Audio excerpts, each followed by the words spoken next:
سنفرغ لكم أيها الثقلان فبأي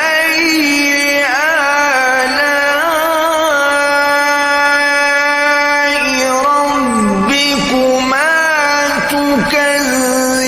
تكذبان يا معشر الجن والإنس إن استطعتم